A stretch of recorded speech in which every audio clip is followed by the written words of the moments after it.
kiné parce que tu essayes d'aider les gens et de faire en sorte qu'ils aillent mieux. Tu vois, tu essayes de les soulager les douleurs et qu'ils retrouvent un peu tous leurs moyens, quoi. Et voilà, c'est sur ce stage-là où j'ai découvert ce que c'était la kiné. Et je me suis dit, putain, c'est ouf parce que tu as un aspect, je soigne avec mes mains, tu as un aspect, je soigne par exemple en guidant sur des exercices, donc en coachant tes patients sur quel mouvement il faut faire, sur combien il faut en faire, etc. Et tu as un aspect, je soigne aussi en écoutant les patients, tu vois, les plaintes qu'ils peuvent avoir et comment ça se passe pour eux. Et donc ça mixe tout ce que j'aime, quoi. Tu vois, utiliser tes mains, utiliser ton cerveau, utiliser ton écoute. Moi, c'est vraiment un beau métier. Voilà, depuis mes 15 ans, je savais que quoi qu'il arrive, je ferais kiné, quoi. Je suis Andy Poiron, entrepreneur et amoureux de sport. Je suis le propriétaire de Away, un centre de coaching hybride à 360 sur Dijon, et également consultant où j'aide les coachs sportifs et les propriétaires de studios, de box CrossFit et de clubs de fitness à développer leur entreprise. Le fitness est une passion et c'est aussi un business. Dans ce podcast, le business du fitness, je vais à la rencontre de personnes ordinaires qui vous partagent leur expérience extraordinaire. Au programme, on parle de leur parcours, de comment elles en sont arrivées là, et également de leurs difficultés, de leurs succès et de tous les éléments qui peuvent vous donner des idées pour votre propre entreprise. Se nourrir des autres est l'un des moyens les plus simples d'accélérer son propre parcours personnel. Donc faites-vous plaisir, écoutez, prenez des notes, laissez-vous inspirer et très bonne écoute.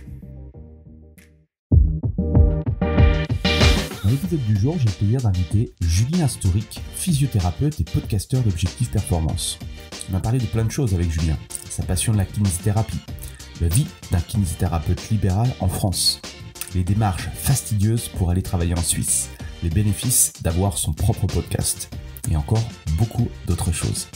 Bref, je ne vous en dis pas plus et je laisse place à notre conversation avec Julien. Bonjour à tous, bienvenue sur le podcast Le Business du Fitness et aujourd'hui j'ai la chance d'être avec Julien Astourik. Salut Julien. Salut Andy, merci à toi.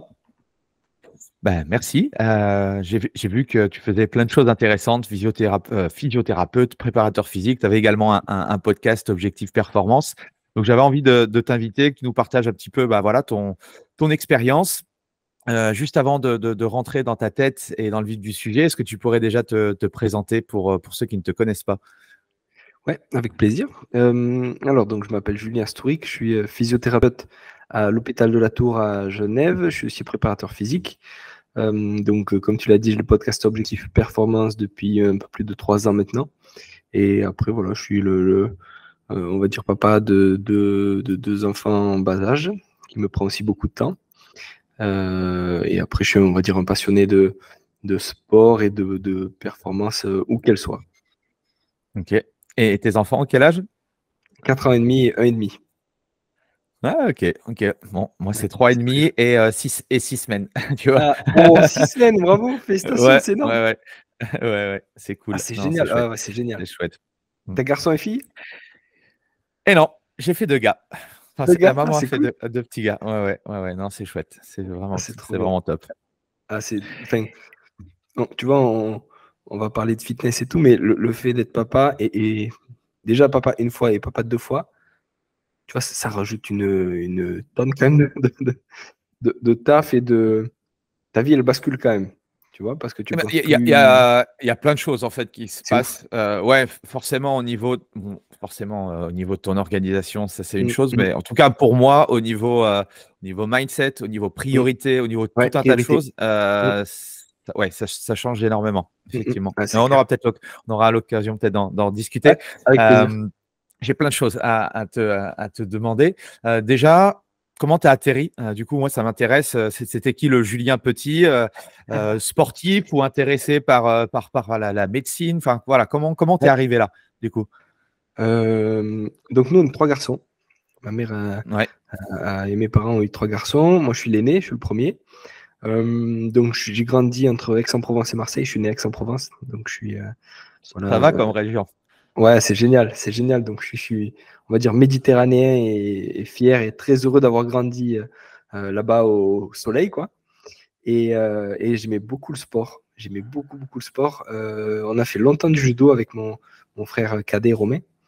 Et je me rappelle, alors c'était, je dirais que c'était la facilité pour ma mère parce que, on va dire, la moitié de l'école primaire où j'étais, on faisait du judo parce que celui qui nous faisait faire le sport à l'école primaire était notre entraîneur au judo.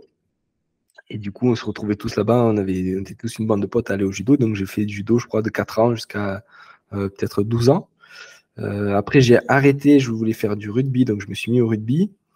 Un de mes regrets, quand même, c'est d'avoir arrêté le judo parce que ça commençait à devenir intéressant, mais en l'ayant commencé tout jeune, ben, peut-être je me lassais un peu. Et puis, mais voilà, maintenant, si j'arrivais à m'organiser mieux, j'aimerais en refaire parce que c'est un sport que je trouve avec des valeurs importantes. Et puis maintenant, justement, que j'ai des enfants, ben, je serais content qu'ils en fassent parce que ça donne une structure, un cadre et des valeurs que je trouve exceptionnelles et qui te perdurent toute la vie, tu vois. Qu'est-ce que ça t'apporte aujourd'hui? Parce que je suppose que c'est pour ça que j'aime bien poser la question. Généralement, le sport nous apporte énormément de choses positives dans notre vie de manière générale. Toi, tu en as retiré quoi par rapport à ça? Enfin, même le rugby aussi qui a des excellentes valeurs. Hein. Ouais, c'est clair. Mais comme dirait Jean Dujardin, j'aime me battre, tu vois. Et j'aime me battre pour des projets qui me tiennent à cœur, tu vois. Et j'aime un peu quand c'est difficile et quand on te dit, bah, de toute façon, tu n'y arriveras pas parce que tu n'as pas ce qu'il faut et tout ça. Alors, je pense qu'il y a le sport qui a développé ça. Et puis peut-être j'avais la chance d'être dans une famille où on aimait un peu ça. Puis pareil, quand tu grandis avec quand tu es 3 garçons, ben, il faut aussi faire sa place. Même si tu es le premier, ben, il n'y a rien d'acquis, quoi. Donc j'aime bien me friter, j'aime bien me brancher. Tu vois, avec mes frères. Et dans le sud, je trouve que c'est beaucoup comme ça. Comment je pourrais dire, on se taquine, voilà. On est taquin. Ouais. Et puis voilà. Chamaillé, mais dans la camaraderie, quoi. Mais c'est ça. C'est-à-dire, on s'envoie des petites piques et tout ça, mais c'est toujours dans un esprit d'attendre, tu vois, action, réaction et de provoquer une réaction c'est un jeu, quoi. Et donc, je pense que le sport m'a apporté, voilà, ces notions d'essayer de mener à bien un projet, de se battre si ce projet te tient à cœur jusqu'au bout pour que ça réussisse, quoi. Mais après, voilà, tout ce qui est au niveau social aussi, tu vois. Que ce soit le judo, le rugby, ben, tu rencontres plein de monde différents. C'est vraiment... C'était une belle étape de ma vie. Après, je me suis fait le croisé, comme beaucoup d'entre nous. Je me suis fait le croisé à 17 ans, j'étais opéré à 18, donc je venais de passer le bac et je me fais opérer la semaine d'après. Donc j'ai passé l'été de mes 18 ans à bombarder en rééduc, puis ça allait pas trop. Enfin, mon genou n'a pas trop bien réagi, puis la rééducation a été un peu compliquée. En plus, après, j'ai entré en médecine pour faire kiné, parce que je voulais faire kiné depuis mes 15 ans. J'avais fait un stage, tu sais, le stage de 3e. Ouais, ok. J'avais fait un stage chez un kiné. J'ai hésité, je voulais faire pilote de Canadair quand j'étais petit. Parce que chez nous, on en voyait souvent avec les sécheresses, etc. Puis je trouvais ça, tu vois, il y avait un aspect gestion du risque et tout qui était folle. Et je me disais, bah, tu sauves des vies et puis tu éteins le feu. Enfin, c'était vraiment impressionnant. Et puis après, architecte aussi, j'aimais bien dessiner, tout ça. Et puis après, journaliste sportif. Parce que, voilà, en tant que on va dire que provençal, ben, je suis fan de l'OM. Donc, je voulais être journaliste sportif à l'OM. Et je voulais faire un stage à la Provence à l'époque, c'était. Je crois que ça existe toujours, de toute façon. Et au final, je me suis pris à l'arrache, tout ça, donc pas pris. Et mon père me dit, il est fermier libéral. D'où peut-être le podcast, du coup. Ben oui, j'ai réfléchi des années après. Je me suis dit, bah, peut-être qu'au final, cet intérêt pour... Alors moi, j'aimais beaucoup lire l'équipe. J'étais abonné à France Football. Mon papa, il m'a abonné à France Football pendant peut-être 10 ou 12 ans. Donc mardi, vendredi, je défonçais les France Football. Mais ouais, pour papa, j'écoutais Eugène Sacomano. Enfin, moi, je suis de l'ancienne génération. Du coup, ouais. Ah, c'est ouf. Et pareil, tu vois, j'ai des souvenirs de sport avec mon papé, le tournoi des 5 nations à l'époque. Il y avait Titou la maison à l'ouverture. Je me rappelle de combat de boxe. Il y avait Jean-Marc Mormec. Tu vois, je regardais la boxe avec mon papé et j'étais impressionné par Jean-Marc Mormec, la puissance qu'il dégageait. Bref, le sport, voilà, passionné pour en faire, passionné pour le voir. Ouais, donc assez rapidement, tu avais quand même. Alors, tu avais aussi d'autres idées de profession, mais tu as quand même assez rapidement choisi kiné, quoi. Ouais, kiné parce que tu essayes d'aider les gens et faire en sorte qu'ils aillent mieux. Tu vois, tu essayes de les soulager les douleurs et qu'ils retrouvent un peu tous leurs moyens, quoi. Et voilà, c'est sur ce stage-là où j'ai découvert ce que c'était la kiné.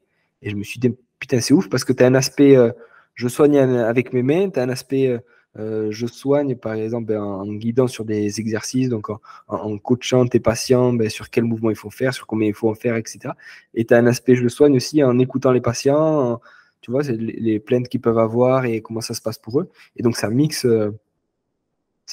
tout ce que j'aime, quoi. Tu vois, utiliser tes mains, utiliser ton cerveau, utiliser ton écoute. C'est vraiment un beau métier. Voilà, depuis mes 15 ans, je savais que quoi qu'il arrive, je ferais kiné, quoi. Donc après, voilà, la médecine, avec le concours. Les études, dur? Ouais, très dur. Ouais. Fac de médecine, très, très dur. J'ai redoublé. Je me rappelle la deuxième année où je réussis et où deux de mes très bons amis réussissent aussi. On faisait l'ouverture de la bibliothèque universitaire, on faisait la fermeture. Et en période de révision, on bossait, tu vois, 14-15 heures par jour. Donc 14-15 heures par jour où tu es assis à apprendre des textes. C'était sciences humaines, c'était des textes comme ça, là.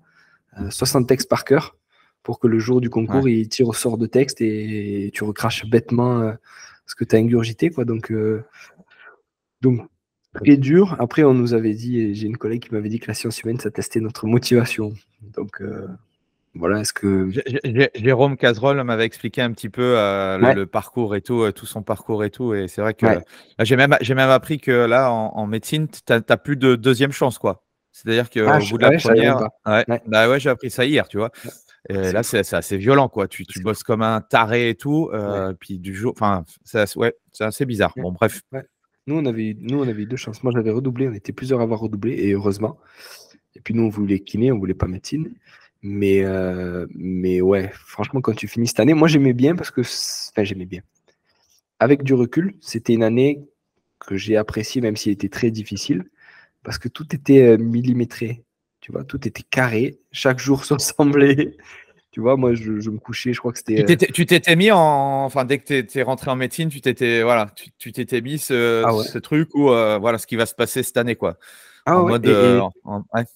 En mode, il n'y a pas d'échec possible, quoi. Donc, la première année, j'ai jamais réussi à m'y mettre et j'ai lamentablement échoué. Et donc, je m'en suis beaucoup voulu, mais ça m'a servi pour la deuxième année. La deuxième année, donc c'était les portables, tout ça, c'était pas comme maintenant, mais genre, je me rappelle, j'allumais mon portable le mardi soir et le vendredi soir. Tout le reste, j'avais pas de portable. On n'avait pas d'ordinateur, on faisait tout, on grattait au papier. J'ai l'impression qu'on parle de l'âge préhistorique, Fada. Mais voilà, et puis c'était une autre époque, et puis on t'a fait, voilà, fermeture, ouverture, fermeture de la BU. Le soir, moi, je me couchais à 21h45 parce que je me levais à 6h15, 6h20 le matin et que j'avais besoin d'être frais. J'avais mon coloc qui, lui, se couchait plus tard et se levait un peu plus tard, mais ouais, ta vie, c'est ta fait, quoi. Le week-end, tu vas à la bibliothèque de l'Alcazar à Marseille, pour ceux qui connaissent. Enfin, ouais. Mais donc, j'aimais bien parce que Ok. c'était carré. Par contre, pendant un an, tu fais pas de sport, quoi. Enfin, même 2 ans, du coup. Tu fais Ouais. rien. Tu fais rien. Tu vois, mon coloc, il était champion de France du relais 4 fois 100 mètres. Ben, il passe de ça à pas d'activité physique. Ouais. Donc, Ok. même Ouais, moralement, c'est un ouais. peu violent. C'est un peu Ouais, violent, ouais. c'est compliqué. Mais bon, ça le fait. Et donc, suite à l'obtention effectivement du passage en médecine, ça se passe comment après? Tu choisis une école de kiné? Ouais, en fait, nous, on passait concours médecine et kiné. Et après, ils Ok. faisaient la moyenne des deux. Et nous, on était, je crois, 700, 800 inscrits en kiné à Marseille. Ils en prenaient 140. Nous, on est les plus grosses promos. En tout cas, on était les plus grosses promos à l'époque de kiné en France parce que l'école de Marseille, tu avais une petite école avec Montpellier, tu avais une petite école à Nice aussi. Mais après, on drainait une grosse partie du sud-est. Ok. Donc, grosse école. Et après, 3 ans d'école. Ok. Et là, pendant ces 3 ans, tu t'es jamais dit, en fait, non, ça va, c'est pas un métier qui va me convenir? Non, tu t'as jamais remis en question? J'ai remis en question des fois la façon de faire, enfin, de ce que je voyais sur des stages, mais en tant qu'étudiant, juste tu te questionnes, tu vois, tu te dis, ouais, ben là, ils font comme ça. Moi, peut-être que je ferais différemment, ou alors cette branche-là, c'est pas une branche qui m'intéresse ou qui me passionne. Pareil, mon rêve, c'est kiné à l'OM, tu vois. Ça, c'est le rêve de, je pense, on est la moitié de la promo, on veut faire ça, tu vois. C'est le rêve. Et moi, donc, c'était ce qui m'intéressait déjà, c'était la Tu étais déjà rentré traumatologie. dans les clubs, au moins, ouais, un peu les clubs pro ou semi-professionnels. Tu avais déjà eu Ouais. l'occasion de regarder un peu ce qui se fait? Alors, pas vraiment. J'avais fait un stage avec un des kinés du centre de formation de l'OM, qui maintenant est kiné de l'équipe senior, Maxime Maton, Ok. qui est super kiné, qui était. Ouais, lui, il a changé mon état d'esprit aussi sur le fait de ben, voilà, être kiné du sport, c'est quoi et comment le gérer.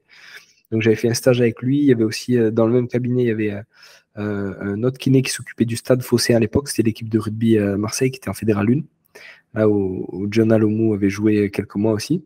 Donc j'avais pu assister à des matchs et tout. Ça m'avait conforté dans l'idée que c'est ça que je voulais faire. Tu vois, Ouais. j'avais pas pu être, on va dire, sportif professionnel parce que j'avais pas le talent et j'avais peut-être pas la quantité de travail nécessaire pour y arriver. Par contre, m'en occuper sur le bord du terrain et les ramener à la performance après une blessure, je me suis dit, c'est passionnant et c'est ça que je veux faire. Tu vois, c'est pas autre chose, c'est ça et je vais faire tout ce qu'il faut pour arriver à faire ça, quoi. Ok. Et du coup, qu'est-ce que tu as mis en place pour essayer d'atteindre cet objectif-là? J'ai taffé dur. Et après, au culot, j'ai candidaté pendant des années sur plein de trucs. J'ai passé plusieurs diplômes universitaires. Donc, j'ai fait le DU pathologie du rugby. J'ai fait le DU européen en préparation physique à Lyon, où on est allé aussi à Lausanne, Turin, Bruxelles. J'ai fait le DU kiné du sport à l'INSEP. Et puis après, je me suis occupé de plusieurs équipes à Bourgoin. Je me suis occupé d'une équipe de jeunes en rugby. En fait, après mon diplôme, normalement, pendant ma dernière année d'école, je devais faire un stage au Loup Rugby. Et le Loup Mhm. Rugby avait validé l'idée. Et en fait, c'est mon école qui a refusé pour une histoire ridicule de date qui ne correspondait pas, d'après ce qu'il disait. Et ça m'a beaucoup, beaucoup, beaucoup énervé. Et donc, j'ai demandé au Loup si c'était possible de venir, même en étant diplômé, de venir passer quelques semaines avec eux pour voir comment ils bossaient. Et donc, en étant diplômé, je suis parti 3 semaines bénévole faire un stage au Loup. Et grâce à ça, ça m'a permis de rebondir après à Bourgoin, où là, je me suis occupé des jeunes et je bossais en libéral. Puis après, avec le DU en prépa physique, j'ai fait un stage en prépa physique au Racing, où là aussi, donc, tu touches un peu du doigt le haut niveau et des infrastructures déjà impressionnantes à l'époque. Et après, on a voyagé en Nouvelle-Zélande. Donc, pareil, j'ai pris des contacts. Puis, j'y suis retourné. Je suis allé 2 fois en Nouvelle-Zélande. Et la deuxième fois où j'ai visité 4 franchises, tu as 5 franchises professionnelles. Et donc, j'en ai Mhm. visité 4. J'ai fait un stage avec les Auckland Blues. Et Tu puis, as visité Crusaders, non? ouais, Crusader, j'avais fait, ouais. Ouais. Et en plus, Ok. j'arrivais à peine, j'étais en plein jet lag, genre j'étais arrivé, je sais pas, peut-être le mardi. Et le Ok. jeudi matin, j'avais rendez-vous avec le physio des Crusaders. Donc, toujours pareil, quand tu arrives dans un pays anglo-saxon, mais en plus, quand c'est loin, tu es en décalage horaire. Et puis l'anglais, quand tu l'as pas pratiqué, tu vois, à l'époque, je le pratiquais pas souvent. Et donc, je me suis retrouvé, le pauvre, il a dû me prendre pour un fou parce que je comprenais rien à ce qu'il me disait. J'étais fracassé. Mais voilà, c'est une super expérience. Et donc, après, voilà, au culot, postulé. Après, j'ai bossé pas C'est mal. quoi la différence entre l'hémisphère sud et l'hémisphère nord, du coup, par rapport justement à tout ce qui est réathlétisation et tout? Euh, alors, je dirais plus une différence de mentalité en mode. Euh, tu vois, ces démarches-là que j'ai fait d'aller voir les gens et d'apprendre d'eux, on m'a surtout ouvert les portes dans l'hémisphère sud et surtout en Nouvelle-Zélande. Alors que j'ai fait les mêmes démarches en France. Mais en France, c'était souvent fermé, souvent compliqué. Ouais, tu comprends, nous, c'est le sport professionnel, tout ça. Tu arrives en Nouvelle-Zélande, les mecs, ils t'ouvrent grand les bras, ils disent bah, pas de souci, viens, on échange. Et même plus que ça, les mecs sont intéressés par ce que toi, tu fais ailleurs et quel est ton domaine d'expertise. Donc, moi, je bosse beaucoup sur la commotion cérébrale, le rachis cervical notamment. Et donc, les mecs, par exemple, au Blues, sur mon stage, ils m'ont dit ben, quel jour tu nous fais une présentation à tout le staff prépa physique et staff médical. Et j'ai dit, bah, tu vois, c'est un échange de bons procédés, donc avec grand plaisir. Et donc, je leur ai présenté ce que moi j'avais appris en France et ce que je pratiquais en France, et mixer un peu avec justement ce que j'avais appris en étant en Nouvelle-Zélande et comment eux bossaient là-dessus. Donc, ouais, vraiment une différence d'état d'esprit, surtout sur le partage et l'ouverture, quoi. Ouais, c'est exactement sur le partage. Ouais. Sur le partage, l'ouverture et ben voilà, tu as quelque chose à nous apporter, on le prend. Et avec grand plaisir si toi, tu peux apprendre aussi quelque chose ici. Quoi. Tu vois? Et ça, c'est la meilleure des choses. Quoi. Tu vois, pour un jeune, entre guillemets, motivé comme moi, tu vois, c'était impressionnant.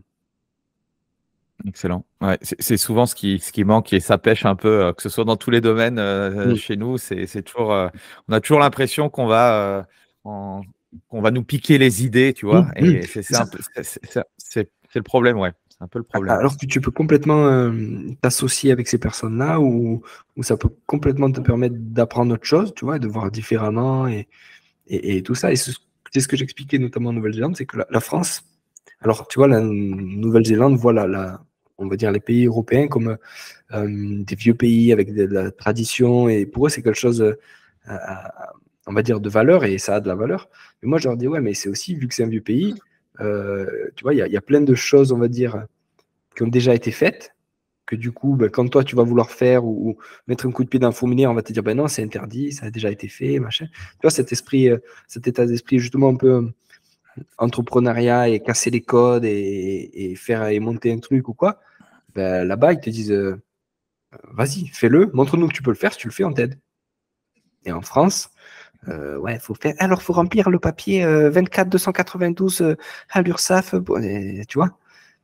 Là-bas, c'est vas-y. Voilà, on voit quand même que le stade de l'équipe de France, on voit, il y a aussi des étrangers. Moi, je m'intéresse beaucoup, j'aime beaucoup le stade toulousain, donc on voit aussi qu'ils ont la culture néo-zélandaise et qu'ils font aussi venir d'autres cultures, d'autres cultures, d'autres richesses. Donc, je pense que c'est ça. Si on veut amener à progresser, c'est le fait de partager. Alors, ça peut être avec des personnes à l'étranger, mais ça peut être aussi entre nous. C'est hyper enrichissant, quoi. Et puis, tu vois, c'est pour ça aussi le podcast. Une des phrases que j'aimais, c'est si tu veux apprendre si tu veux devenir le meilleur, il faut apprendre des meilleurs. Donc, tu peux apprendre de tout le monde, mais au bout d'un moment, si tu veux aller chercher le très haut niveau, il faut aller voir le très haut niveau. Et donc, la France, par exemple, le staff de l'équipe de France, ben, l'entraîneur de la défense, je crois, donc il a beaucoup bossé pour le Pays de Galles, mais je crois qu'il est anglais. Et c'est un des meilleurs dans ce domaine. Et voilà, il a apporté on va dire, une force à la défense et à la ligne défensive de l'équipe de France qui est impressionnante. Pareil sur le stade toulousain, mais alors ils ont pas mal d'anciens joueurs qui rentrent dans le staff aussi. Et ils ont cette touche un peu néo-zélandaise avec Joe Tekouri, je crois qu'il s'occupe des espoirs, mais il gère peut-être aussi un peu. Il y avait Keino aussi, du coup.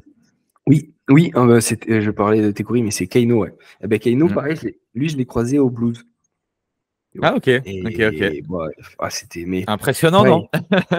Ouais, impressionnant. Le plus impressionnant, parce que la différence entre le gabarit et la personne à l'intérieur, je pense que c'était Sonny Bill Williams. C'est ce que j'allais te dire, ouais, il était là, il était au Blues, je crois. Ouais, il était au Blues quand j'y étais. C'était Tana Umaga, le manager. Donc Sonny Bill Williams. La première fois que j'étais allé lui, impressionnant. Et quand tu lui serres la main, moi, je n'aurais pas voulu lui, je n'aurais pas voulu le croiser par contre. Non, il était boxeur pro en plus. Donc, il est très bon. Il excelle dans plein de domaines et physiquement impressionnant. Et en même temps, là, je crois qu'il s'était fracturé le radius à l'époque. Et le staff prépa physique, qui se disait, mais qu'est-ce qu'il fait? Il s'est fracturé le radius samedi, il est en train de faire des sprints. Tu vois, le mec s'était fracturé le radius, mais voilà, plâtre, pas de douleur, ben, je peux faire autre chose, quoi. Tu vois? Et la fois d'avant, il y avait aussi, je crois, 2 ou 3 ans avant, c'était Kevin Mealamou aussi, qui avait, donc talonneur des Blues, talonneur des All Blacks. Et je crois que ça doit être un des plus capés sur Super Rugby ou un truc comme ça. Mais voilà, des mecs d'une humilité, d'une gentillesse et d'une ouverture d'esprit exceptionnelle, quoi. Et du coup, là, si on remonte le temps, aujourd'hui, tu nous parlais que tu étais en Suisse. Ouais. Comment tu es arrivé en Suisse? Explique-nous. Ouais. Donc, kiné libéral pendant des années. La majorité des séances que je faisais, c'est payé 16,13 € par la Sécu, brut, pour 30 minutes. Sachant que je faisais déjà beaucoup de ligaments croisés. Donc c'est des patients avec ligaments croisés, et dans 30 minutes, tu fais pas grand-chose. Donc souvent, c'est des patients qui restent plus longtemps, 45 minutes, une heure et quart. Et donc, tu te retrouves à être payé vraiment à l'arrache par rapport à ton investissement. Parce que tu fais des formations. Ah ouais, tu fais des formations, donc tu acquiers des compétences. Tu achètes du matos, donc voilà, tu acquiers aussi encore des compétences pour bilanter et pour mettre tes patients dans les meilleures conditions pour progresser et récupérer. Sauf que tu restes à 16,13 € brut. Et tu te rends compte qu'il y a d'autres kinés qui mettent des électrodes, qui font du show, qui ne se forment pas, qui font de la merde et qui gagnent 3 fois, 4 fois ce que tu gagnes. Et moi, j'ai fait une année où j'ai fini, donc je bossais 40-45 heures par semaine. Et je me suis retrouvé en fin d'année validé par le comptable à 994 € net mensuel sur l'année lycée. Et là, je me suis dit, soit je me réoriente rapidement, soit je trouve une autre solution parce que par rapport à l'investissement que je mettais, ça ne correspondait pas du tout. Et je trouve une vidéo sur YouTube de François Fourchet, qui est mon chef de service maintenant, à l'hôpital de la Tour où je suis, et qui explique, donc je vois que le mec est à Genève, je vois que le mec est brillant, et je me dis, toujours pareil, un peu au culot, je le contacte, et je lui demande si c'est possible de venir voir comment il bilante ses patients, etc. On arrive à se caler, je vais le voir une première fois, et je leur ressors, on va dire, tout chamboulé en me disant, putain, il est trop fort, quoi. Il est trop fort. Le bilan, il est bien. J'aimais beaucoup aussi sa façon d'interagir avec le patient. Tu vois, il a une pédagogie, il se met au même niveau que le patient. Il se positionne pas en tant que sachant, que maître, et le patient doit écouter. Mais tu vois, il est à l'écoute et en même temps, il arrive à bien conseiller le patient sur ce qu'il doit faire sans passer en force et tout. Et je me suis dit, putain, il est trop fort, quoi. Donc, une première fois, après, je le recroise en congrès, je crois. Pareil, brillant. Je reviens le voir bilanter, on arrive à se recroiser. Et là, j'ai dit, bon, moi, maintenant, c'est bon, je veux venir bosser ici. Et donc, il me dit, pas de souci, moi, ça m'intéresse que tu viennes bosser ici. Il faut que tu fasses ton équivalence. Et donc là, j'allais dire, les nouveaux problèmes débarquent. Mon équivalence pleine, elle a mis 4 ans à être validée en Suisse. Ouais. Ouais, donc c'est très, très, très, très, très, très long. Ah, il manque les dossiers, tu vois, les coûts des dossiers. Bon, bref. Et donc, au bout de 4 ans, donc, dans ces 4 ans, il y a les 6 mois de stage parce qu'ils m'ont obligé à refaire un stage. Donc, il y a 6 mois de stage que j'ai fait à la Tour avant d'être salarié physio comme mes collègues. Et donc, voilà, maintenant, ça fait 3 ans, bientôt 3 ans que j'y suis et que, voilà, je me régale. Et puis voilà, il y a plein de collègues brillants aussi, tu vois. Donc, François, c'est le chef de service, mais il y a aussi nos chefs de pôle, donc Nicolas, Guillaume, Antoine, Sylvie, Simon. Donc, plein de gens brillants. Puis même les physios, mes collègues physios, ils sont... ouais, il y a des mecs et des meufs, on va dire, dans le même état d'esprit dans lequel je suis, c'est-à-dire on a envie d'apprendre et d'être bon, quoi. Et donc, ça stimule tout le monde et ça fait avancer... En fait, t'avances tellement... Et là, tes patients aujourd'hui, tu as aussi la partie sportive? Oui. J'ai quasiment que de la traumatologie et beaucoup de traumato du sport. J'ai, on va dire, la moitié de mes patients, c'est des ligaments croisés, donc opérés ou non opérés. Après, je dois avoir 25-30% de patients avec des commotions, donc hockey sur glace. On a une patiente là, par exemple, qui fait du rock acrobatique. Et ouais, en fait, elle fait une manœuvre avec son binôme et ça fait 2 fois qu'il a fait tomber. Donc on l'a réduite, mais on lui a dit il faudrait revoir quand même cette manœuvre. Donc beaucoup de hockey sur glace, du ski aussi pour les commotions, on a du cyclisme, on a du rugby. Et après, je dois avoir peut-être les derniers, on va dire 20%, c'est de la course à pied. Des patients avec des pathologies de surcharge liées à la course à pied ou autre. Okay. Et du coup, avec ce job-là, tu arrives à faire de la prépa physique ou autre? Enfin, à lier les deux? Ouais. Je l'utilise, on travaille beaucoup avec les ligaments croisés et je l'utilise notamment sur la fin de rééducation, sur la partie return to play, où là, c'est des parties que j'adore justement parce que tu pousses les curseurs au maximum Et puis voilà, pour quelqu'un qui fait du basket de haut niveau, ça va pas être la même rééducation, la même fin de rééducation que quelqu'un qui fait, par exemple, du jiu-jitsu brésilien ou du foot. Et donc, j'utilise beaucoup sur cet aspect-là. Quand on pousse les curseurs à fond sur la reprise du sprint. Alors, on a déjà validé la reprise de la course à pied, etc. Puis quand il faut faire sprint, pivot, décrocher avec du cardio, etc. Là-dessus, ça m'utilise. Ouais. Je pioche beaucoup là-dedans. Ok. Et est-ce que tu as essayé de tester aussi, au niveau de ton business, des choses online, du digital? Ouais, pas encore. C'est une idée qu'on a avec deux de mes collègues, avec Alexis et Philippe. On aimerait proposer une solution de rééducation en ligne avec un bilan en visio et après un suivi. Tu vois, des trucs que j'aime beaucoup aussi depuis des années, moi, c'est la quantification de la charge, notamment pour les coureurs à pied, pour ceux qui sont blessés et qui se remettent à la course à pied, ou ceux simplement qui s'y mettent. J'aime beaucoup parler de ça avec mes patients et essayer de monitorer ça avec un Excel qu'on a fait aussi avec que j'avais fait avant et qu'on a amélioré maintenant avec un collègue qui s'appelle Guillaume à la Tour. Ouais, on y pense, c'est quelque chose qu'on aimerait lancer. Alors tu vois, on en parlait tout à l'heure, mais entre la Tour, entre le podcast, entre la vie de papa, Les enfants. Ouais, j'aime bien faire du sport aussi, et entre encore ce truc-là, je t'avoue qu'en ce moment, c'est un peu... Mon père me disait souvent, les journées ne font que 24 heures. Et puis il a raison en fait. Spoiler alerte. il a tout à fait raison. Donc voilà, faut prioriser, mais c'est un projet que j'aimerais bien arriver à mener à bien. Ouais. Est-ce qu'en Suisse, ils sont à 40, c'est quoi? C'est 42h50 toujours Ouais. par semaine que vous devez faire, Ouais. je crois. Ouais. Pour 100%, ouais, c'est ça. Ok. Et le podcast, alors, comment ça t'est venu de lancer ton podcast, et ça fait combien de temps? Donc ça fait un peu plus de 3 ans. En avril, ça faisait 3 ans. Et en gros, j'écoutais des podcasts anglophones. Donc mon préféré, c'est le Pacey Performance Podcast. Rob Pacey, il fait du boulot de ouf. Et j'écoutais ça, et ça faisait des années que j'écoutais ça, et que je me disais, mais tu vois, il doit y avoir forcément pareil en francophonie. Et puis je cherche et je trouve pas de podcast qui correspond à ça. C'est-à-dire quelqu'un qui pose. Que lui, c'est quoi son modèle?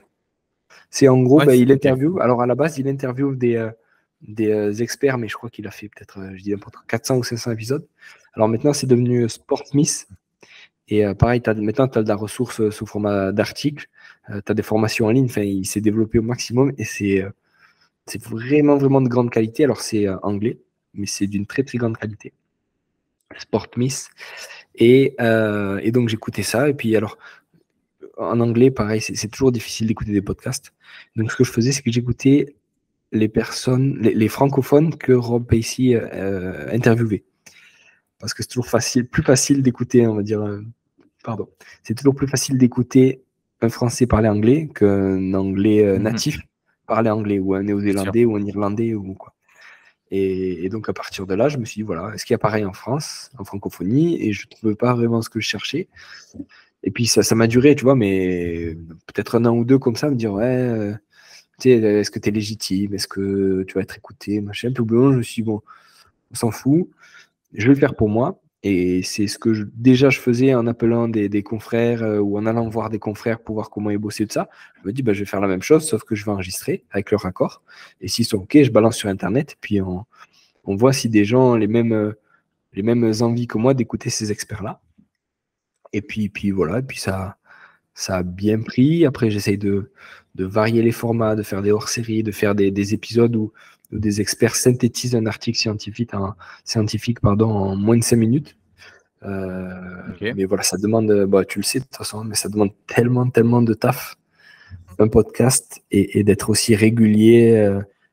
Tu vois, au début, je faisais un épisode tous les 15 jours. Et là, depuis le mois de mars, j'essaye de tenir un par semaine, mais voilà, ça demande trop de taf.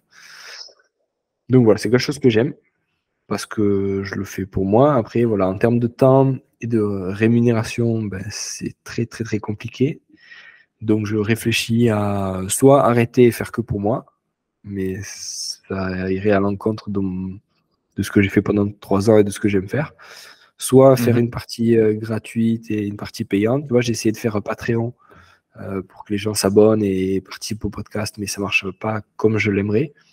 Après, ben voilà, j'ai eu des sponsors. J'ai été sponsorisé par Kinvent. Maintenant, je suis sponsorisé par La Rock. Donc voilà, c'est des marques que j'aime bien et j'aimerais pérenniser ça. Pour pareil, peut-être en faire plutôt que juste qu'un side project, en faire vraiment un vrai projet et un vrai business rentable par rapport au temps passé. Mais bon, pour l'instant, on n'y est pas. Mais ça fait quand même surtout, ce qu'on voit, c'est que bon, le podcast, c'est surtout une ouverture et des connexions du réseau.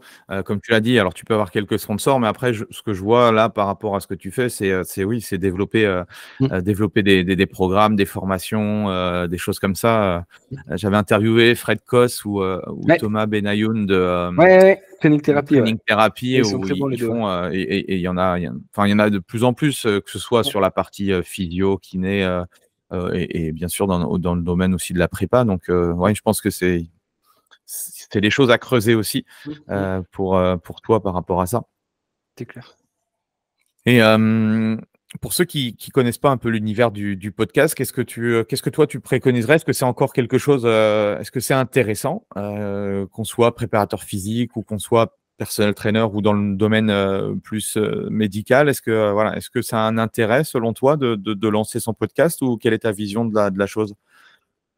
C'est une très bonne idée. Je pense qu'il y a de la place pour tout le monde, déjà.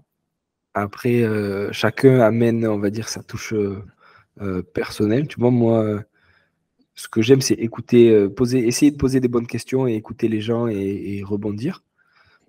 Parce que les gens que j'interviewe, je les considère comme voilà, des experts, des gens qui ont quelque chose à nous apprendre et à nous donner. Donc, j'essaie d'en tirer un peu le maximum.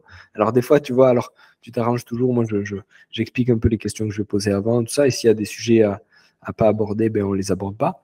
Mais voilà, j'aime bien quand il y a ce transfert, on va dire, de valeur. Et après, chacun le fait avec sa touche personnelle. Mais oui, je pense qu'il y a de la place, tu vois. Et moi, c'est plus à destination, on va dire, des STAPS, des kinés, des étudiants kinés, des étudiants, on va dire tout ce qui gravite autour de la santé, de la forme, de la performance, tu vois. Plutôt, j'ai l'impression que c'est plutôt des étudiants qui écoutent. Mais oui, il y a de la place pour tout le monde. Et puis, je pense que ça...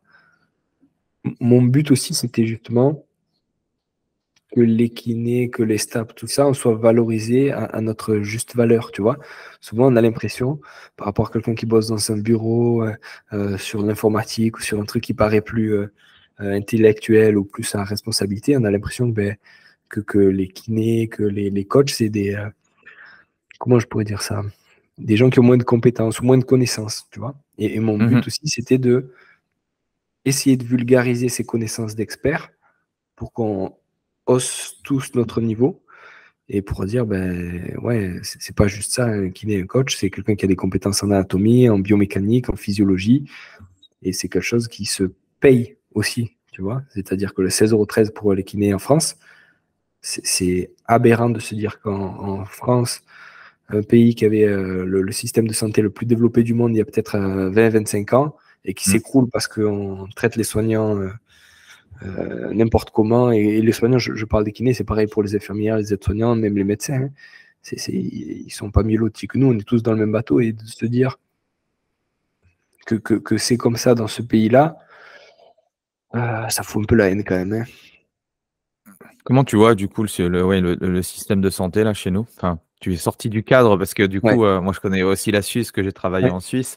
C'est pas du tout la même configuration et tout. Ouais, c'est autre chose.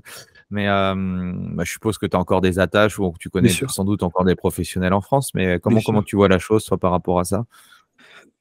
Je suis attristé et en colère que tu vois, là, il y a eu des négociations justement pour augmenter le tarif de base des séances de kiné.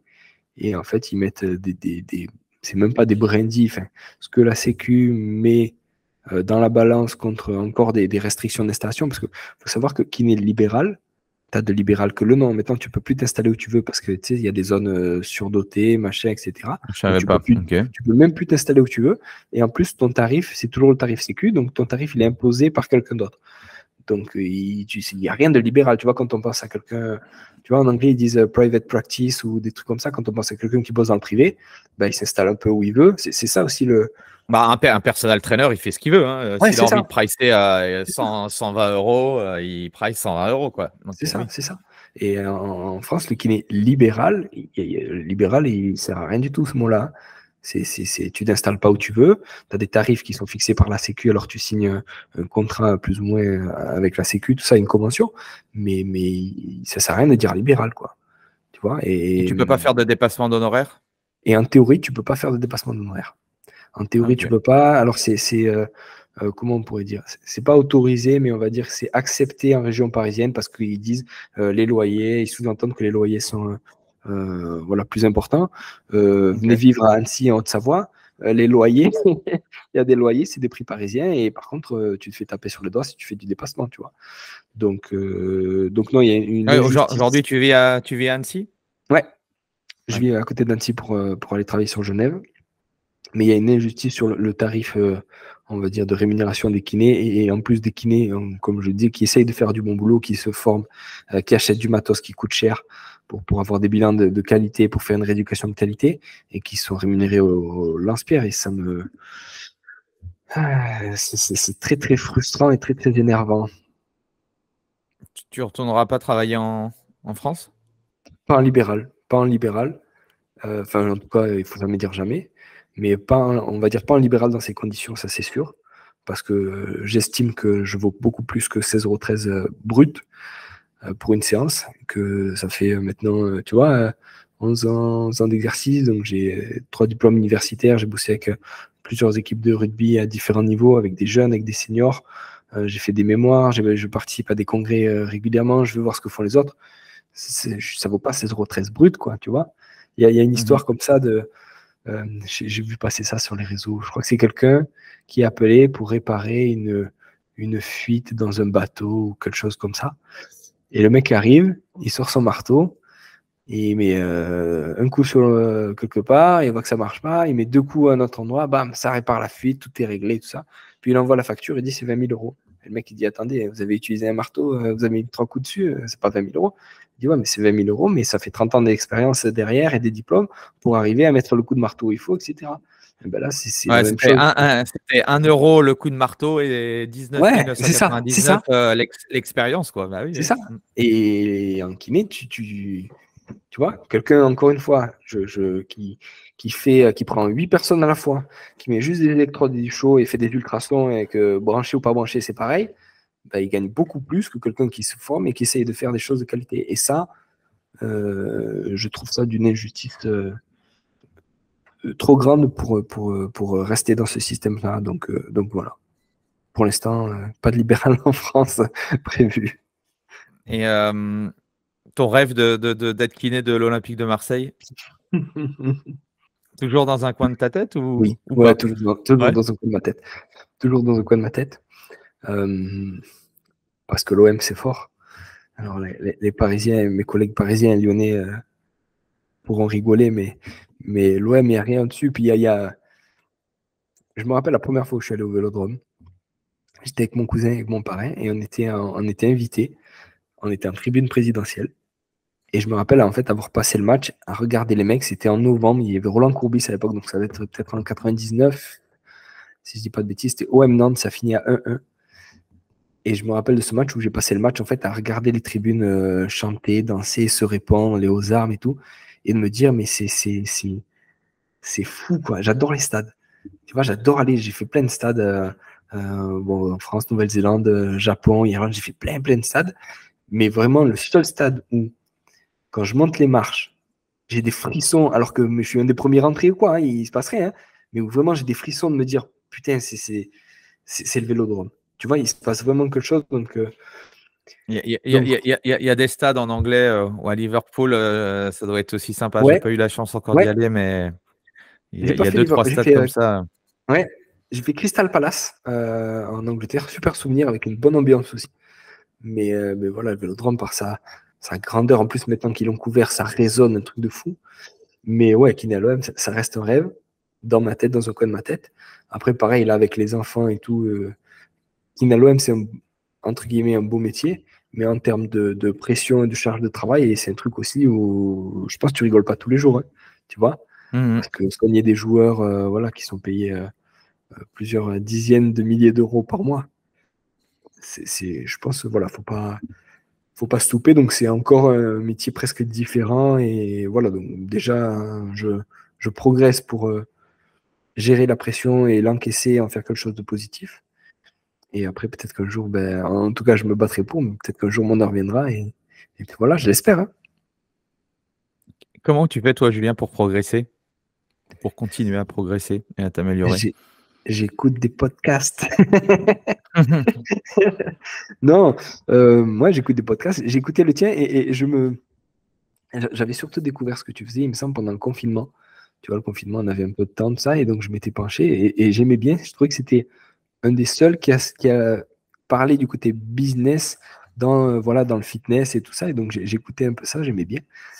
Et après, je me forme. Comment tu fais à travers les podcasts pour tu notes des choses, ou tu es en écoute, ou dès que tu as un truc qui par rapport tu rebondis, ou comment tu fais, toi, justement, pour utiliser, parce que moi aussi je suis très consommateur de podcasts. Ouais. Et moi j'ai besoin d'écrire, ou tu vois, dès qu'il y a un truc qui me fait tilt, il faut que je le note. Tu fais comment, toi, pour utiliser les podcasts à bon escient? Ouais, j'écoute, et si je peux, là où j'aime bien écouter des podcasts, c'est quand je cours. Parce que quand je cours, ou quand je fais du sport, mais c'est plus de ça m'arrive souvent quand je cours quand même, j'ai l'impression d'être concentré sur. Donc je cours, donc déjà je me fais du bien, je me fais plaisir. Et en même temps, le fait d'avoir quelqu'un d'autre et qui a soit qui évoque des pensées à haute voix, tu vois, je connais pas mal aussi Rudy Koya. Et pareil, j'aime bien ce qu'il fait. Rudy, par exemple, il y a certains épisodes, c'est le genre d'épisode où il faut que j'ai un carnet à côté et où je prépare une réponse parce que je suis pas toujours d'accord avec lui. Et je me rappelle d'un épisode sur Teddy Riner où il parlait de Teddy Riner et il n'avait pas aimé le documentaire sur Teddy Riner, etc. Et donc, j'étais pas d'accord avec Rudy, et donc on en avait parlé. Mais j'aime, quand je cours et que j'écoute un podcast, ça me donne plein d'idées. Tu vois, quand j'écoute des trucs sur le business, je me dis, tu vois, je pourrais essayer de lancer ça. Quand ça parle de prépa physique pure et dure, de testing ou quoi, je me dis, putain, eux, ils font ça comme ça, c'est qu'il y a un intérêt. Je veux voir s'il y a des papiers qui en parlent, si, tu vois, on pourrait faire comme ça à la tour. Donc, après, quand je les écoute en voiture, j'ai plus de mal, du coup, à noter les choses. Ouais. Et je me suis rendu compte, j'essaie de plus en plus d'écouter de nouveau des podcasts anglophones en voiture. Au début, c'était vraiment très difficile parce que entre conduire et comprendre ce qu'il dit en anglais, c'était chaud quand même. Et petit à petit, ça va de mieux en mieux. Donc, toujours pareil, la petite astuce, c'est écouter les francophones parce qu'on n'a pas l'accent natif, sans se moquer. Mais voilà, dès que je peux, tu vois, ça me donne des idées, et même des idées quelques jours après, tu vois. Je me dis, putain, dans ce podcast, il disait ça, ou il citait telle ressource. Il faut que je retrouve le truc. Et maintenant, j'ai des classes. Moi, j'écoute pas mal sur Spotify, en plus de nos minutes. Top podcast sur nos minutes. Donc, j'écoute sur ces deux, et souvent, j'essaye de les classer et j'essaye de les sauvegarder. Tu vois, pour me dire, voilà, celui-là, c'est un que potentiellement je pourrais réécouter. Mais voilà, non, podcast, j'adore. Et après, tout ce qui est formation, congrès, tu vois, moi, j'adore les congrès. J'adore les congrès. J'adore aller discuter avec les gens. Vous, dans votre domaine, vous en avez beaucoup. Nous, on n'en a pas beaucoup en francophonie. C'est très rare, malheureusement. Ouais, c'est dommage. C'est dommage, mais les congrès, tu vois, franchement, pendant la période de Covid, c'était dur, quoi. Tu vois, t'avais plein de ressources en ligne, mais le congrès, tu vas quelque part, tu re-rencontres des gens, tu discutes, tu échanges, donc tu progresses. En même temps, tu apprends des choses via des experts qui te présentent leurs dernières études. Tu vois, les congrès, j'adore. Là, la semaine prochaine, il y a European Congress Sport Science ou quelque chose comme ça, ECSS à Paris. L'année dernière, c'était à Séville. Et donc, c'est un gros congrès de sciences du sport. Donc, je sais que je vais recroiser plein de gens que je serais content de recroiser, avec qui je vais pouvoir discuter. Et je vais apprendre. Tu vois, moi, je suis un mec qui prend 1 milliard de notes. Genre, moi, là, je vais écrire peut-être 20 pages de notes sur le congrès, quoi. Tu vois. Alors, c'est rare que je les relise, malheureusement. Sauf quand je cherche quelque chose de précis et que je sais que dans ce congrès, c'était apparu. Mais pareil, ça m'aide de gratter, que ce soit sur le papier ou sur l'ordi, ça m'aide à apprendre et à comprendre. Est-ce que tu as un livre que tu offres ou quel livre tu pourrais nous partager Ouais. que ce soit dans la prépa, que ce soit dans ton domaine d'activité, dans la vie de manière générale? Ouais. Le livre de Martin Buchette sur l'ego, il s'appelle Eagles, Egoals. Ok. Et Martin, que j'ai eu la chance d'interviewer 2 fois. Il est vraiment, vraiment bien. Donc, il a interviewé, je crois, presque 120 personnes travaillant dans le sport de haut niveau. Physio, kiné, prépa physique, manager, coach, etc. Sur justement comment ils gèrent les égos, comment ils gèrent la pression, etc. Puis il y a plein de petites anecdotes, tu vois. Martin, donc il a travaillé à Spétard, au Qatar. Après, il a travaillé au PSG à l'époque où il y avait Zlatan, en tant que Marseillais. Donc, j'aime pas le PSG, mais Zlatan, je trouve qu'il quand même, il représente quelque chose, tu vois. Et maintenant, donc, il a été à Lille, je sais aussi. Et puis voilà, le fait, c'est toujours pareil, d'interviewer des experts et qui te transmettent leurs tips, ça te fait progresser, tu vois. Ça parle beaucoup, donc, forcément d'ego et notamment de gestion du volume de l'ego. Surtout dans le foot, ça doit être, sympa. Dans le foot, ça doit être chaud. Mais tu vois, on parlait de rugby. Mais tu vois, tu rencontres Sonny Bill Williams ou Tana Umaga ou en France, je sais pas, si toi tu rencontres Antoine Dupont ou Romain Tamac, tu vois, on risque tous de bégayer quand même, mais c'est pas le but. Et en même temps, si tu l'écrases en disant ouais, t'es rien du tout, machin, tu passes pour un con. Donc voilà, savoir mettre le volume de l'ego au bon niveau par rapport à qui tu t'adresses, c'est une force exceptionnelle et encore plus dans nos mondes à nous où on travaille sur de l'humain, tu vois. Quand tu travailles avec des gens, que tu rencontres des gens, que tu essaies de les aider ou de les entraîner, il faut que ton niveau d'ego par rapport à l'autre, l'ego, on l'a tous, on a tous un ego. Il faut pas, tu vois, Martin, il en parle, mais il faut pas essayer, entre guillemets, de le mettre sous terre et tout ça. On en a tous un, au contraire, il faut l'utiliser et savoir le gérer, savoir quand monter le volume, tu vois, pour dire, non, là, moi, je te dis que c'est comme ça et c'est comme ça. Et quand baisser le volume et de dire, non, c'est toi qui as raison, je te suis, puis on y va ensemble, quoi. Tu vois, ça, c'est une compétence aussi importante. Donc, alors, c'est en anglais. C'est en anglais, mais c'est relativement compréhensible. Puis voilà, il y a plein d'anecdotes, il y a plein de tips à partager là-dessus. Donc, ouais, Eagles. Ok, top. Et t'as un échec préféré qui t'a permis de rebondir ou d'apprendre et de progresser? Ouais, j'en ai beaucoup quand même. J'en ai beaucoup d'échecs. Il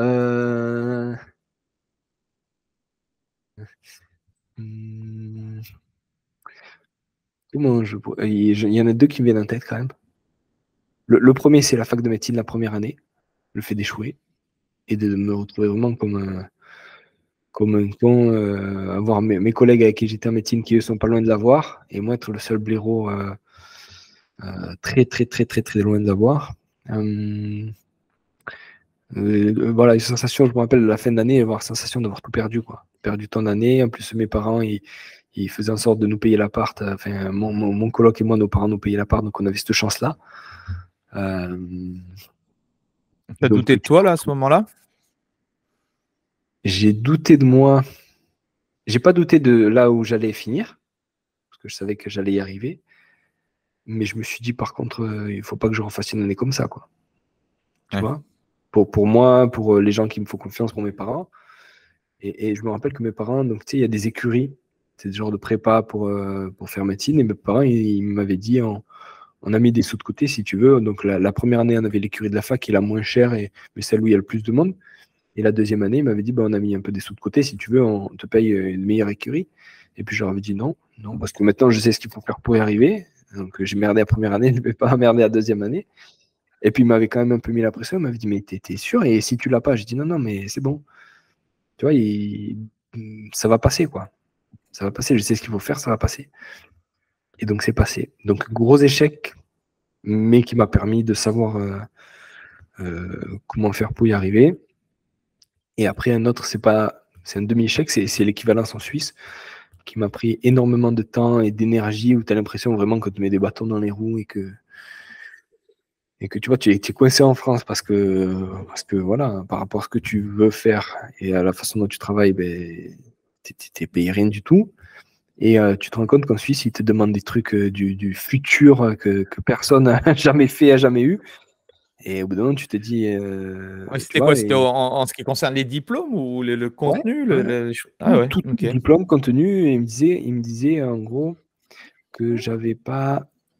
Au niveau scientifique, notre formation de base en France n'était pas équivalente à ce qu'ils faisaient en Suisse.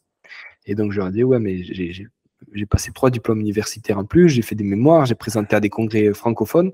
Tu vois, je leur ai dit des congrès francophones, l'air de dire, il y avait aussi des Suisses invités, mais moi, j'ai été sélectionné, tu vois. Et donc, ça m'énervait de ne pas être reconnu et de sentir qu'on mettait des bâtons dans les roues, tu vois, ça m'énervait. Et que ça prenne autant de temps. Voilà, ça a été. Il s'est dit, le petit français, là, t'as 1 an, 2 ans, 3 ans, il va pas lâcher. Donc, le petit français, mais je les ai eu au téléphone et je les ai eu au téléphone, je leur dis, mais moi, vous êtes à 3 heures de route, je prends ma voiture, on prend rendez-vous et vous m'expliquez. Tu vois, je ne comprenais pas ce qu'ils me demandaient. Je dis, vous m'expliquez, j'ai besoin de comprendre, quoi, tu vois. Non, on ne peut pas prendre rendez-vous, puis c'était toujours une nouvelle personne qui s'occupait de ton dossier, tu vois. Ouais. Donc, non, ça, c'était, tu vois, par rapport à l'envie que tu mets, à l'énergie que tu mets, tu sens qu'il y a une résistance et que tu ne peux rien y faire. C'est très, très, très frustrant. Mais bon, voilà, c'est un demi-échec parce qu'au final, j'y suis arrivé et je suis content d'avoir réussi.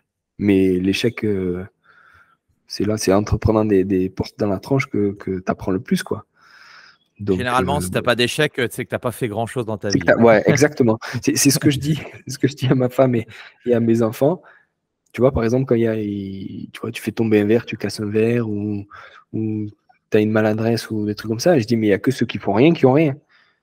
Tu vois, il n'y a que ceux qui rangent pas la table, qui prennent pas le risque de casser un verre. Donc, ouais, tu casses un verre, ça arrive. Mais il n'y a que ceux qui font rien, qui n'auront jamais de soucis, mais qui n'auront jamais rien pour eux, quoi, tu vois. Donc, au bout d'un moment, voilà, tu tentes le coup, tu te prends des portes dans la tronche et puis tu avances. Dernière petite question, Julien. Si je te donnais demain 5 millions sur ton compte en banque, est-ce que tu changerais quelque chose à ta vie? Ah putain, c'est une bonne question, ça. Est-ce que je changerais quelque chose à ma vie maintenant? Ouais. Demain, tu as 5 millions sur ton compte en banque. Qu'est-ce que tu changes? Je change tout. Non. Je m'assure que ma famille soit à l'abri. Ma femme et mes enfants. Après, je m'assure. Normalement, si tu merdes pas 5 millions, ça va, quoi. Ouais, franchement, normalement, oui. Mais tu vois, j'investis ou je mets de côté ou je ne changerai pas dans le sens où là où on vit, on est bien. Tu vois, après, Annecy, du côté d'Annecy, ouais, c'est plutôt cool. Ouais. C'est une top. Tu vois, mais la maison, tout ça, peut-être m'acheter une plus belle maison, mais après, voilà, je m'assurais que ma famille manque de rien, que mes parents manquent de rien, que mes grands-parents, mes cousins, tout ça manque de rien. Ça, c'est le plus important pour moi. Et après 5 millions, ouais, je m'assurerais juste. J'essaierais de me rassurer en me disant, voilà, maintenant tu es tranquille. Pour ta génération, pour la génération d'après, tu es tranquille et juste continue de profiter. Je pense que je continuerai de bosser. Peut-être pas autant que maintenant, mais je continuerai de bosser parce que j'aime voir des gens, j'aime essayer de les soigner, j'aime essayer de comprendre. Mais au moins, je me rassurais en me disant tout va bien, tu manques de rien et ça ira. Tu vois? Ok, voilà. Excellent. Ça me rassurait. Bon. Merci en tout cas. Ouais, je t'envoie le RIB. N'hésite pas. Je te ferai ça demain matin. Demain matin, si je n'oublie pas, je t'envoie ça. Je te rappelle.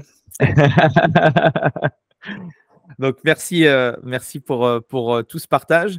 Où est-ce qu'on peut te suivre? Bon, je suppose qu'on tape Objectif Performance. On doit trouver le podcast, c'est une certitude. Ouais. Est-ce que tu as un site, tu as quelque chose ou un média social où tu communiques, peut-être sur LinkedIn? Ouais, LinkedIn, c'est là où je suis le plus actif. J'essaie de répondre à tout le monde. J'aime bien. Et il y a Instagram aussi. Pour l'aspect les vocaux, j'aime bien les vocaux. Donc LinkedIn ou Instagram, c'est vraiment là où je suis le plus dispo pour échanger en tout cas. Ouais. Eh ben, merci Julien. Merci à toi. Merci à tous. Pensez à mettre un petit 5 étoiles, un petit commentaire pour Julien. Et puis, nous, on se retrouve la semaine prochaine pour un nouvel invité. Merci à tous. Salut Julien. Merci Andy, merci beaucoup. Et merci justement pour tout le contenu que tu transmets, que ce soit en podcast ou autre. Et voilà, longue vie au podcast de manière générale et au format comme ça d'interview pour essayer d'apprendre des autres. Voilà. Merci beaucoup Andy. Merci à tous. Salut. Merci. Salut. Voilà, c'est fini pour aujourd'hui. J'espère que l'épisode vous a plu. Merci d'avoir passé ce moment en ma compagnie. Deux petites choses avant de vous quitter. Si vous cherchez les notes de l'épisode ou que vous voulez tout simplement me contacter personnellement, allez sur mon site andypoiron.com. Donc tout attaché, www.andypoiron.com. Vous trouverez toutes les informations nécessaires. Et dernière chose, et c'est la plus importante pour moi, si vous voulez m'aider à promouvoir ce podcast, eh bien vous mettez un avis 5 étoiles sur Apple Podcast. Si vous regardez cet épisode sur YouTube, eh bien pensez à liker et à vous abonner à ma chaîne YouTube et pensez à en parler autour de vous, pensez à en parler à vos amis ou à vos collègues dans le fitness. Ça permettra véritablement à ce podcast d'avoir beaucoup plus de visibilité. Voilà, en tout cas, merci, à très vite pour le prochain épisode.